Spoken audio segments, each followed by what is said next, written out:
Hello everybody and welcome to this new video concept here on the channel where I'm going to take a look at the flyover together with y'all, combined with pausing after every hole and talking about the hole and looking at the general text guides. And this is completely new. I've never done this before. This is the first video and would love to hear your thoughts if this is a concept that you do like. Did it give you anything in terms of value? Let me know that in the comment section below. The general tournament text guides is now public for everyone. If you do want to get them before everyone else, you go to patreon.com/golfclashtommy and check out one of our packages that are the most frequently used, believe it or not. But patreon.com/golfclashtommy for that packet, but also for our tournament package, our tour package and stuff like that. Link is directly in the description down below. If you could hit the thumbs up on the video and subscribe to the channel and turn on the notifications, that would help loads and I would truly appreciate that. But enough talk about that, and let's move on and take a look at hole number 1 in the Shredder Slopes tournament here in Golf Clash the game. So let's take a look and start with hole number 1 in the Shredder Slopes tournament. Hole number 1 is a short par 4, 388 yards, and this is going to be a very good chance of making an eagle for everyone. You can see that there is a lot of bunkers, a lot of rough, but it looks harder than what it is. So let's take a look at the general text guide for it, and you can see that I'm looking mainly towards the line on the left, which is the black line. We are bouncing on the fairway over to become very close to the rough line there at the top, and then we do have a very short iron towards the pin. And you can notice that the elevation suggested in the guide is that the drive is downhill, the second shot is uphill, and the reason it's uphill on the second shot is because we are playing that one from a lower point than where the flag stands, and when we do that, then the wind will be affecting the ball less. The ball that we're gonna play with here is somewhere between, on the rookie division, we play with one of the free-to-play balls. Quasar perfect with 2 bars of right spin, and Navigator would be a possibility too. Then Katana, Titan, maybe to a stretch Kingmaker from second tee would be a possibility. In Master, minimum a Kingmaker, but preferably a power 4 plus, especially if we do have a higher wind. You can get this ball to green directly if we do have a tailwind by bouncing due to 2-3 bounces on the fairway up towards the green. That's gonna be very wind dependent. That's why I'm not really gonna go into detail here. If we do have a headwind mainly from 30 here, we're gonna have to play on the right hand side, otherwise we will not reach over the bunkers there in the center, and that's obviously gonna be super boring, and that's gonna be mainly a birdie. I would say generally this is going to be an eagle. If you're going to have anything to do with winning the tournament or getting top 10s, then this is a hole that you're going to have to drop. Moving on with hole number 2, 543 yards. You can either play left side or right side. If we do have a tailwind, we can go for green directly. This is this is the condor hole in my book, and this is gonna offer both. I would say this could be a very tough hole. It could also be a very easy hole, and that's something that we obviously will look into here when it comes to the general text guide. You can see that the black line is the one to the left, white line is one to the right. The black line is basically a two-way thingy here. Like, either you lay up on the left and you have a long iron or a wood club towards the pin. If you lay up on the right, it's going to be the same thing, either a wood club or a long iron towards the pin. I would say that the drive is a little bit easier on the right hand side due to not having to go with any curl or side spin if you don't want to, but I'm a fan of the left hand side personally, and that's mainly because I was lucky enough to get a condor here, and if you do have a tailwind, you can use a lot of topspin on your drive and bounce that ball all the way down to green. And if we do have that possibility in I would mainly say pro, expert and master, then there will be definitely way more people getting a condor here on this hole, and I hope we're gonna get that because that's gonna be super exciting. But if the main play, If it is a general wind, we can't go for green, then we play 10% downhill on the drive, 30% downhill on the second shot. It's a very downhill shot, the second one, and this is going to be, with the wrong wind, a very tough albatross to get, but with the correct wind, such as tailwind, this is going to be a must albatross to use. A power 3 ball as per minimum for all division, in my opinion. Power 4, power 5 ball would definitely be a good thing too.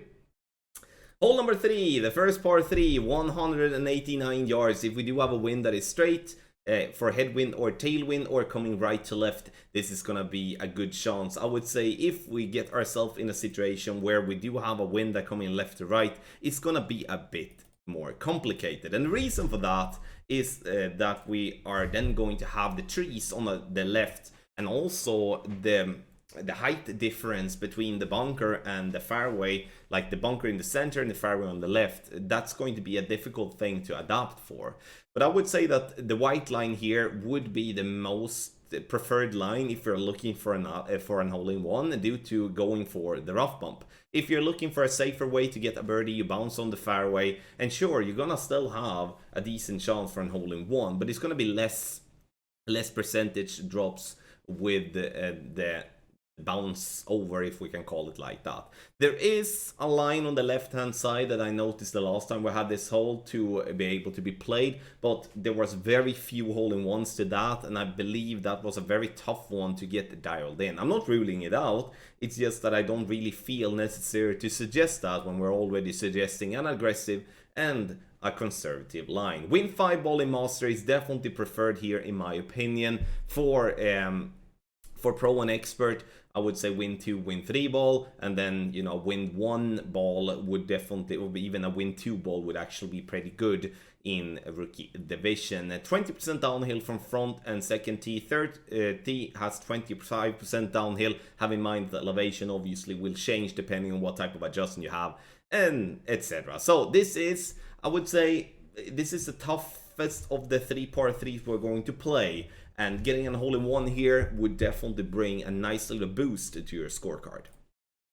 Hole number 4, short par 4, 440 yards. We do want to bounce over the rough and the sand on the left there. Having to lay up on the right is going to complicate the chances for us to make an eagle consistently here. And you can see here now, when we're taking a look at the general text guide for the hole as well, playing according to the black line is the way you want to play every single time if possible. I would say it's only going to be in a direct headwind when it comes to second and the third tee, where playing down the center is going to be too difficult to do. So let's hope we're not going to have that type of wind, because then we're going to have to play according to the white line, which is going to be an extremely difficult shot to get consistently to drop. Playing down the left hand side, and then you're going to have a short iron towards the pin. Very easy one to make, especially if you hit perfect. If you do have a tailwind as well, you can follow the black line, but removing the first little square there on the first fairway to have the first bounce where the second square is, basically, to just land that ball close to green for a simple eagle. But the headwind route needs to be talked about. We play up to the right, and we do have a 50% elevation drop down towards the green. Yeah, it is 50, because we have unfortunately had to play that shot in Master one time before. Super boring it was, but it was definitely the only way to play.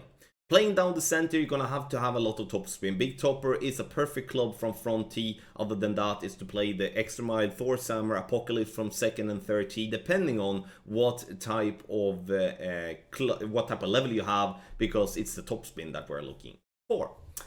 Balls, you know, you can basically play with whatever ball here, but obviously the more wind resistance the better. Having a little bit extra power, it's not going to be bad either, especially if we have a slight headwind together with a crosswind, or just a crosswind to try to prevent us from having to go with some overpower. Hole number 5, a par 3 that I do enjoy. There's a lot of different ways of playing this hole, and the general text guide won't cover everything, but I'm going to try to explain my thought process on hole number 5.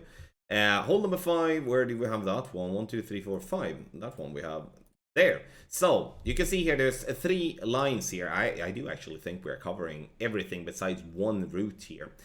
I would say, personally, I'm the fan of the blue line, which is a very skinny rough bump, which is a good way of playing. I say skinny because there's not much rough to play with. It's often will be that a great left or a great right is gonna be danger, but one of the greats will still be safe. So you kind of have room like the perfect and and a great left or a great right, and that's going to remove the difficult part that otherwise is with this hole, is that you bounce on bumpy fairways, sloped fairways, and up towards sloped green, and it will take away a lot of that and give yourself a good chance for an hole-in-one. You can bounce otherwise directly with a lot of backspin according to the white line, which is an interesting route with the Guardian or with the Rocket, depending on what tee you're playing from. If you just want to say take the safest route possible, you play according to the black line and bounce up towards the pin. There is another route as well, which is to use the little smaller pad that is the furthest back on those fairway pads to bounce up towards the green, which is not a bad route either, but my experience with that is that we haven't really had much success to play that type of play many times. So I would say I do believe that in Expert and in Master, the rough bump will be the most general way to play. In Pro and in Rookie, we're gonna see either a backspin shot to pin, or we're gonna do a bounce over, as due to the lesser accuracy on those clubs and the more difficulty to get that rough bump to be correct. Win 5 ball is preferred in Master, win 3 ball minimum in Expert and Pro in my opinion, win 2 ball minimum in my opinion in from front tee. Sure, if you're playing ultra safe, then you can obviously play with a win 1, win 0 ball to just not spend any of the better balls. Elevation will change, you can see that as well on the screen, but it all depends on what adjustment you have, as usually said from my end.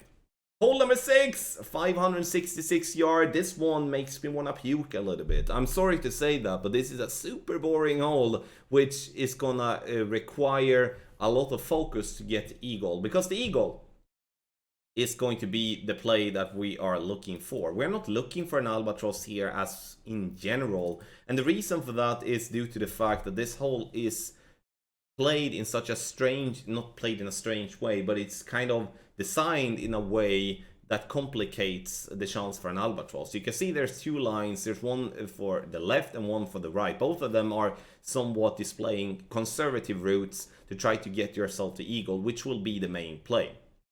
So if you're playing this hole in headwind, regardless what tee, this is going to be an eagle. Play the safest way you can, the cheapest way you can in my opinion. Either bounce over to the left and then go for a max curl shot towards the green on the second one to bounce over, get yourself the eagle, or in the black line to bounce over in the center, get the ball up as far as possible to get then the ball down towards the green in a safe way. If we do have a tailwind, here is where it becomes a bit interesting, especially when we do have topspin boost balls and stuff like that. There is from previous tournaments I think it's a power hook that comes from the right to left to bounce, where the second square of the white line is to actually get that ball all the way down to green.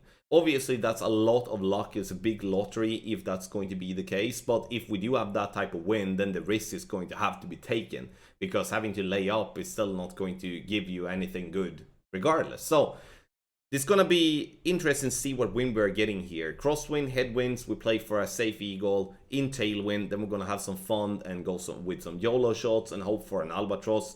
But it's gonna be some lottery, and I do believe that we're gonna all sit there in the weekend round and be disappointed if we don't get the luck to get the ball to green. Whereof, if we do get the ball to green, we're gonna see ourselves being very lucky.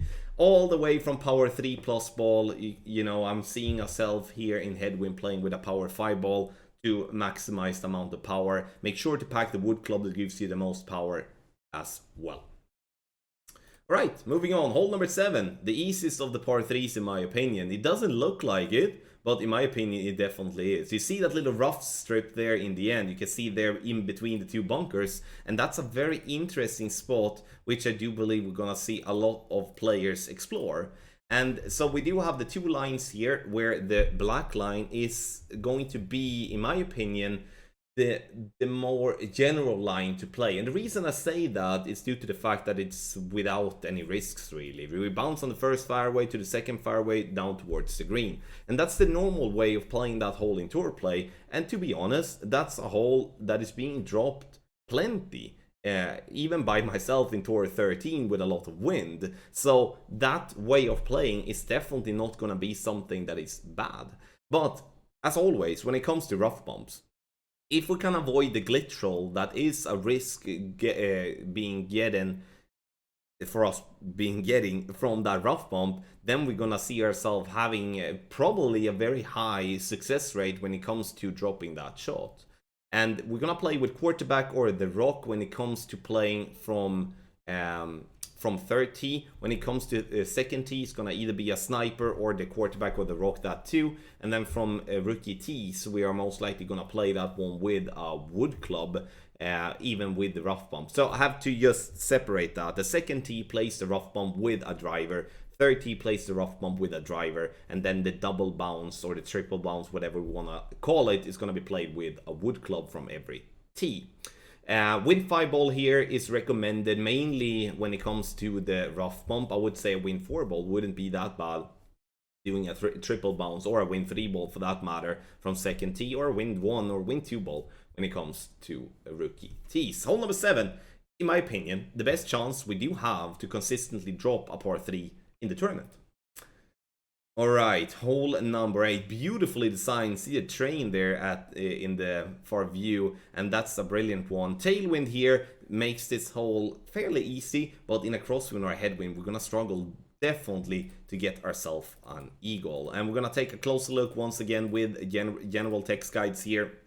And you can see here now, when it comes to the black line, it's a layup option. We lay up to the far left. And then we're going to have a long iron or a wood club towards the pin, depending on what wind angle would you have for the second shot. I would say personally that I'm hoping for tailwind here. Hoping for tailwind means that we're going to play with a white line. We're going to bounce on the fairway on the right by using an overpowered shot to get down to the other fairway, having a wedge or short iron towards the pin, which is going to be a very nice, simple way to get ourselves an eagle. But that's only going to be a possibility if we do have a tailwind of tee. Because if we don't, then we will not be reaching over the rough and the sand on the right-hand side to get the first bounce where we want, and then we're forced to lay up. Which, unfortunately, is going to be a bit sad if that's going to happen, because this hole, I would say, with that big elevation drop that comes from playing the black line on the second shot, is definitely not going to be something that's going to bring that much consistency for us all, because we can't zoom in. If you all remember from playing Kohong Resorts, hole number 5, when we played that rough bump, it was almost close to impossible to zoom in to be accurate with those rings all the time. And that's going to be the same thing here, which obviously complicate things when it comes to the second shot. So the elevation would vary depending on what type of way we're playing. I would say a power 5 ball is not wrong to play with in tailwinds, due to the fact that we then can minimize the need of overpower, or maybe go with a max OP slow needle or something like that. So hole 8, very interesting. It's definitely a very wind dependent hole if we're gonna see a lot of eagles here, or we're gonna see a lot of birdies. Last but not least, we do have hole number 9. I would prefer left sides. Why are you filming right side? We do want to take a closer look on the left side, because that's gonna be the most common way to play if we do have a crosswind, or I would say a minor headwind. So, but why didn't I mention tailwind? Can't you play left hand side in tailwind? Yeah, you can. Of course you can play left hand side in tailwind too, but when it comes to tailwind here, I think it's worth spending a topspin boost ball, because then we can, if we ignore the first white square to the right and just use the second one as a reference, then we can actually bounce there, bounce all the way up towards the green to have a wedge towards the pin to actually get a super simple albatross. We have played that way before. I think it's just one time we played it, but it's there, and I wanted to mention that. It's not the common way of playing, because it's super dependent on tailwind, and it's also super dependent on having a topspin ball. So, looking at the left side as the more main play, if we do have a crosswind or tailwind or a minor headwind. We can play that way, play it up there, use the sniper to attack the pin either with a rough bump or not with a rough bump. Again, it depends on what type of wind angle we are having. If we do have a headwind, we're going to have to play on the right hand side, especially playing in headwind from 30 is going to require a max OP shot. We play the ball down to the right, and then we're going to have to play the second shot with some OP2 to just get the ball down towards the green area to secure the eagle. So again, very wind dependent depending on what direction it's going to be, but it's going to be an interesting hole. I do like hole number 9 because it's a complex hole, and it's not going to be a gimme no matter what type of wind angle you have to get the albatross, and it's definitely a nice one to end up with on hole number 9, and also will be hole number 18 in the tournament, to see who has the power and the skills of dropping that albatross. Thank you so much everybody for watching this new and special video where we have been looking at the flyover together with talking about the specific holes using the general tournament text guides as a reference. If you enjoyed this video, hit the thumbs up button. Also make a comment in the comment section below with maybe some feedback, some thoughts. Maybe we can improve this in some way, or you just liked it as it is. If you do want to take the next step in your game, make sure to go to patreon.com/golfclashtommy. There is, you know, having more than 2,000 people using our guides every single month, improving their game every single month, means that we're doing something right. So make sure to test it out and let us know how we can help you in the best possible way. Link to Patreon is directly in the description down below. Thank you so much for watching, and good luck in the Shredder Slopes tournament.